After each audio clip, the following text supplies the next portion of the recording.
ASUS recently released the new TUF A14 powered by a Ryzen Ai CPU, and they were kind enough to let me borrow this for review, but what they don't know yet is I'm not giving this thing back.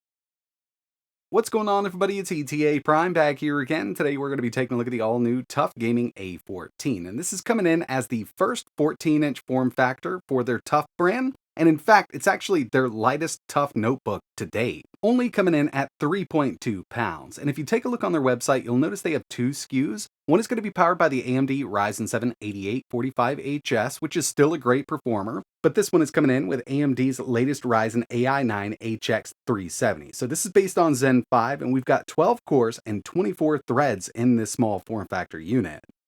Inside of the box, along with the A14, basically what we're going to get here is the laptop and a 200-watt power supply. It is using their newest connector. This, we can actually charge up the internal 73 watt-hour battery from 0 to 50% in 30 minutes flat. With the A14, they're only offering one GPU variant, and that's going to be the RTX 4060, and I'll tell you, paired up with that new Ryzen AI 370, this thing is putting down some amazing performance. Like I mentioned, this is TUF's first 14-inch form factor, and with this, we get a 165Hz 2.5K, so coming in at 2560 by 1600, 16 by 10 aspect ratio IPS display, 100% sRGB. It also supports G-Sync and Nvidia's Optimus, so it'll really power down that GPU. We could just use the iGPU when we're on battery, and then when we've got power from the wall, it'll kick back in and we can see some really great performance. Recently, we've been seeing a lot of gaming laptops hit the market with OLED displays, and this is far from it. This is an IPS, but we've got up to 165Hz, and it's actually a really good looking display here. Far off from those OLEDs, but when it comes down to it, keeping that price down is really what it's about with these TUF laptops. Chiclet style backlit keyboard, huge trackpad, and with that backlight, it's actually a single zone white LED. When it comes to I/O, over here on the left-hand side, we've got that new ASUS Slim Power Jack, full-size HDMI 2.1, USB 4, and this will work for display out, so it's DisplayPort 2.1 plus Power Delivery 3.0. We can actually charge this up over USB Type-C up to 100 watts, one full-size USB 3.2 Gen 2 port, and a 3.5mm audio jack. Over on the right-hand side, we've got another full-size USB 3.2 Gen 2 port, USB-C 3.2, this will also work as DisplayPort, but only up to 1.4, but it supports G-Sync over this also. And we've got a micro SD card reader, UHS 2 up to 312 megabytes per second. In the past few days using this, I've noticed a few things. Now, with the trackpad, it's actually a 16 by 10 trackpad, matching the aspect ratio of the display. Nice and big, given that we've got a 14-inch form factor here. And with this chiclet style backlit keyboard, we've got 1.7 millimeters of travel, got that Copilot key. It also supports Windows Hello with that built-in camera. You can disable this if you want to. Personally, I usually have it turned off. It's really up to you. Overall, love the way they have this thing laid out, and the form factor here is something that I am really interested in. I love these lighter gaming laptops, especially packing so much power, only coming in at 3.2 pounds. And when it comes to the overall specs here, this A14 is powered by the AMD Ryzen AI 9 HX 370. So it's based on Zen 5, 12 cores, 24 threads, base clock of 2 GHz with a boost up to 5.1. And I've been doing a lot of testing with this chip in another laptop. This is a great performer.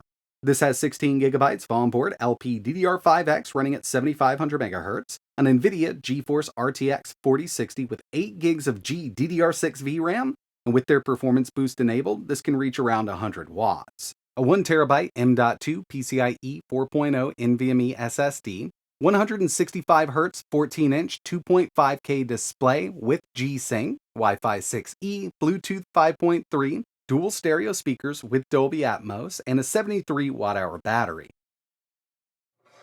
I was really excited to show off a little bit of gameplay, and of course we've got more to test, but I wanted to throw this in here first.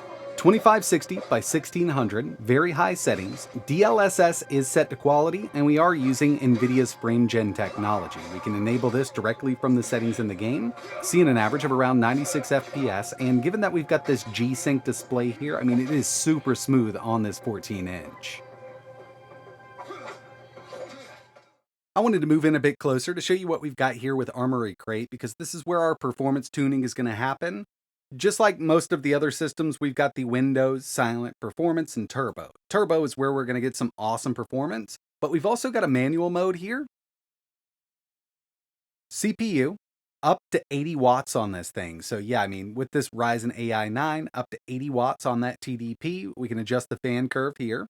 GPU. Now remember, I did say we've got a dynamic boost here.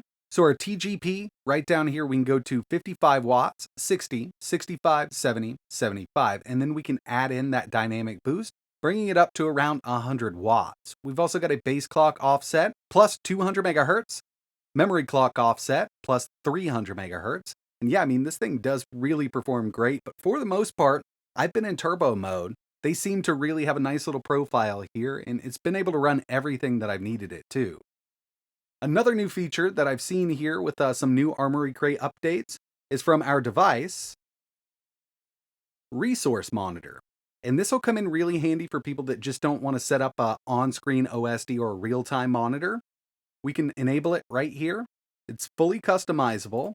So you can go to level 4 if you want to, get some more information on screen, and this will overlay while you're playing a game. If you didn't want to set up Afterburner, you just want to see what's going on while you're playing a game, this is a really awesome little setup that you can use. Basically, one-click setup, and you'll be good to go. So with that out of the way, now I want to show you how this thing performs. And the first thing I did was run some benchmarks on this thing. And remember, we're going to be in turbo mode across the board. First up, Geekbench 6, single core, 2,892, multi, 13,807. And I know for a fact that we can get a higher multi-core score here. We're in turbo mode, and basically I've seen this kind of boost up to around 68 watts. In manual mode, we could set that TDP much higher. I also ran Cinebench R24, total multi-core score 1090, and you can see this is beating that Ryzen 7 5800X, which is a desktop variant that runs at a much higher TDP. So these Zen 5 cores are really trucking.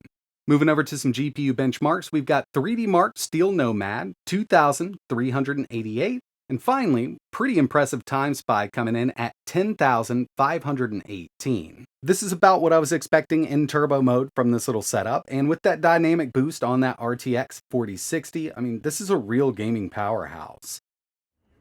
Checking out some more gameplay, we've got Cyberpunk 2077, and since I'm plugged into my game capture, I do have this set to 1440p. Ultra settings, DLSS is set to auto, and we are using frame gen. So with this little setup here on the built-in screen, you want to go to 1200p, lower those settings, not a problem. And with that, you're not going to need any frame gen, but going up to 1440 and 1600p, you will need to enable a little bit of frame gen if you're going to those high resolutions with the high settings. And right now we are at Ultra. I've been a big fan of Nvidia's frame gen technology since it was introduced, and it really does make a world of difference. With this RTX 4060, given that it's not a desktop variant, it's a laptop variant, we might need a little help at those higher resolutions. And in my opinion, frame gen is the answer. When it comes to Starfield, I did drop this down to 1080, so it'd be 1200p on the built-in display, where at ultra settings and DLSS is set to balance. If you take a look at Afterburner up in the top left-hand corner, I mean, we're seeing an average of around 71, and that's in-city. You know how taxing this can be on your hardware. So I did want to go planet side just to show you what it would do, and that jumps up from an average of around 71 to an average of 88.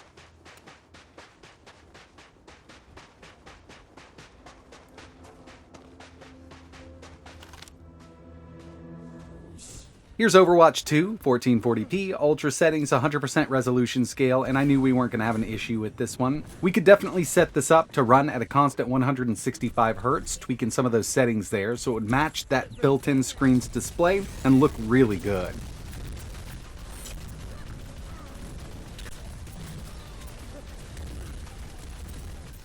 Horizon Forbidden West, 1200p, very high with Nvidia's frame gen on. Now we could run this at 1600p, but we've got to take those settings way down, and personally I just don't think it's a great looking game with a lot of DLSS added, especially at that higher resolution. So I'd much rather play it at very high with a native 1200p resolution and use a little bit of frame generation. And finally, Helldivers 2, 1440p, Ultra, DLSS set to balanced. Not bad at all. I mean, this little system has handled everything that I've thrown at it so far.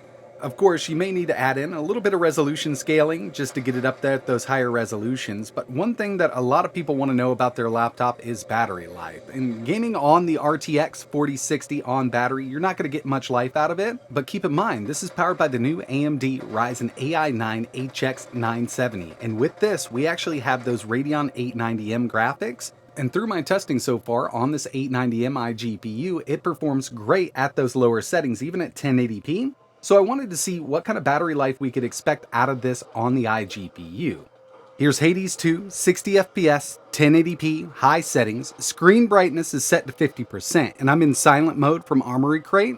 If you take a look at Afterburner, I've got the total power draw listed from the battery, so it's anywhere from 21 to 22 watts, which is actually pretty impressive given the screen size and what we've got going on here. With that 73 watt hour battery, 50% screen brightness, browser and video test, it's a little benchmark that I run, 10 hours and 11 minutes before this thing completely shuts off. And when it comes to gaming, with something like Hades 2 running at 1200p high settings, 3 hours and 19 minutes. And if we used a manual TDP control, we could probably get this up a little more using Hades, maybe with some lower settings. But what we've got here just in silent mode, 3 hours and 19 minutes on that iGPU, just kind of goes to show you how efficient these new Ryzen AI APUs really are.